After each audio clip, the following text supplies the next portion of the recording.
अगर आपको लगता है कि आप अच्छी प्रिपरेशन कर रहे हैं लेकिन उसके बाद भी प्रीलिम्स क्रैक नहीं हो रहा है, तो आप अपनी स्टडी पैटर्न में इन 3 बिगेस्ट मिस्टेक को ज़रूर ऑब्जर्व करना, जो कि 90% एस्पिरेंट इसको फॉलो करते हैं। आज इस वीडियो में मैं उन 3 बिगेस्ट स्टडी मिस्टेक्स के बारे में बात करने वाला हूँ अपने रियल एक्सपीरियंस के आधार पे, जो मैंने पिछले 3 साल में टॉपर, कैंडिडेट या फिर टीचर के जो पॉडकास्ट इंटरव्यू किए हैं उनके आधार पे। ठीक है, तो ये मेरा रियल एक्सपीरियंस होगा, उनका निचोड़ जो मैंने पैटर्न एक देखा उस बारे में मैं बात करने वाला हूँ। तो अगर सिविल सर्विस की तैयारी करते हैं आप, तो इस चैनल से आप जरूर जुड़ जाएं, ये सीरीज आपके लिए काफ़ी हेल्पफुल होगी। तो पहला मिस्टेक, पढ़ तो लिया आपने लेकिन सॉल्व नहीं किया। देखो, जो प्रीलिम्स एग्जाम है वो रीडिंग से कहीं ज़्यादा रिएक्शन टाइम का एग्जाम है। मतलब आपने वो पर्टिकुलर कोई क्वेश्चन देखा, उस क्वेश्चन को देखते हो कितना जल्दी आप रिएक्ट करते हो। प्रॉब्लम ये है ना कि एस्पिरेंट कोई भी कॉन्सेप्ट पढ़ लेता है, उसको लगता है कि हाँ सब ठीक है, समझ में तो आ गया, लेकिन जैसे ही वो क्वेश्चन सॉल्व करने जाता है उसके दिमाग में ये ख्याल आता है कि यार कंटेंट कॉन्सेप्ट तो क्लियर था लेकिन फ्लोटिंग टाइप में था, मेरे दिमाग में फिट नहीं था मेरे दिमाग में।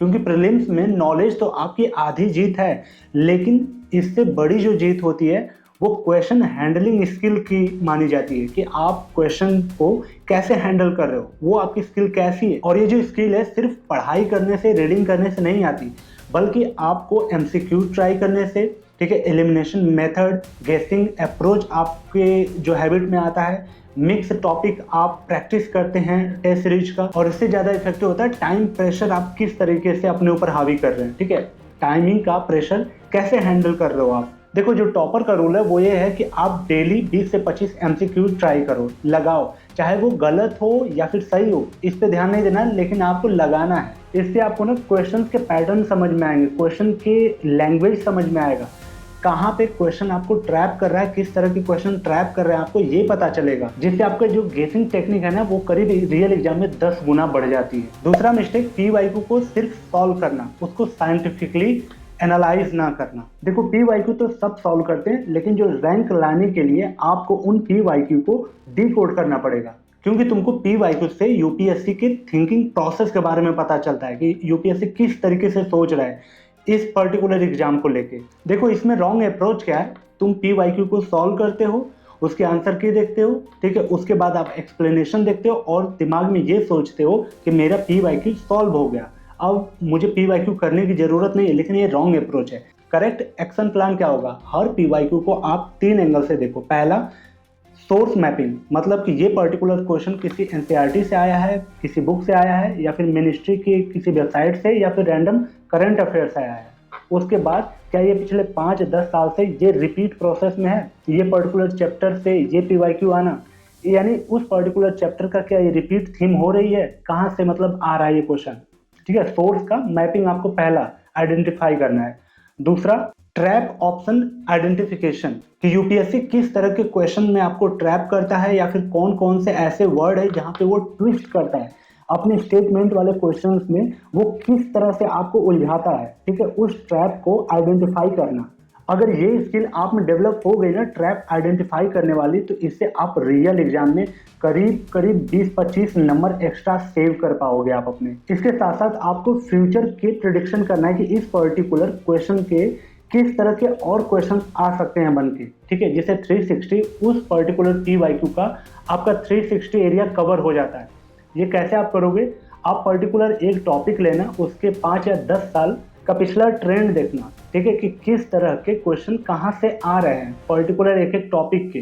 ठीक है, वहां से आपको एक आइडिया पता चल जाएगा, एक थीम पता चल जाती है।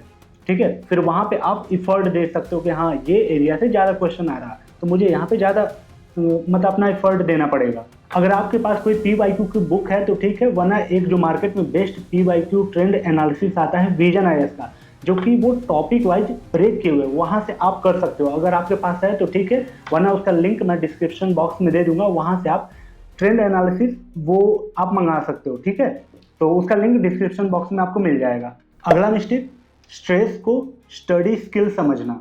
बहुत सारे एस्पिरेंट ये सोचते हैं ना कि मैं अगर प्रेशर में आऊँगा तब मैं सीरियस एस्पिरेंट बनता हूँ, यानी लास्ट टाइम में प्रीलिम्स जैसे लास्ट 1-1.5 महीना रह जाएगा, तब मैं अपना रियल एफर्ट मारूंगा, तब मैं सीरियस होऊंगा।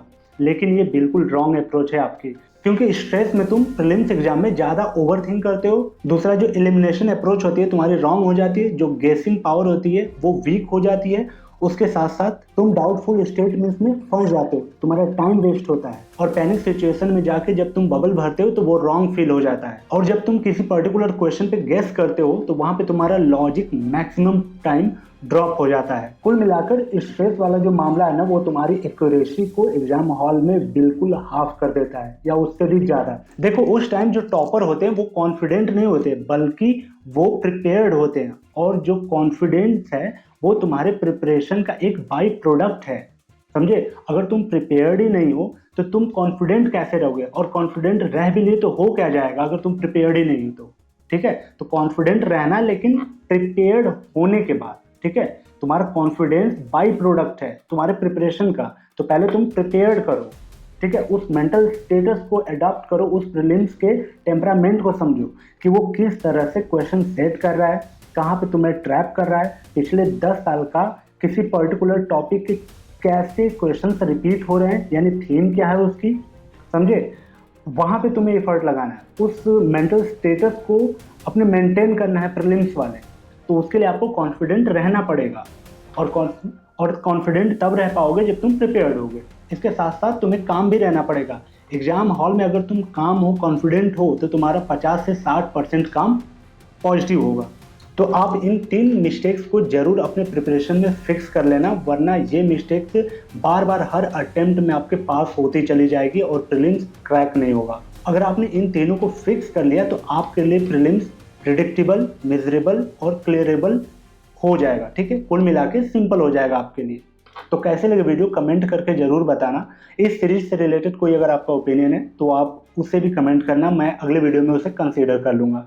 ठीक है, विजन आईएएस का जो PYQ का ट्रेंड एनालिसिस है या कोई टेस्ट सीरीज वगैरह चाहिए तो उसका लिंक मैं डिस्क्रिप्शन बॉक्स में दे दूंगा, वहां से जाके आप परचेज कर सकते हो। चलिए मिलते हैं अपने 14 डे में, तब तक के लिए thank you so much and bye bye.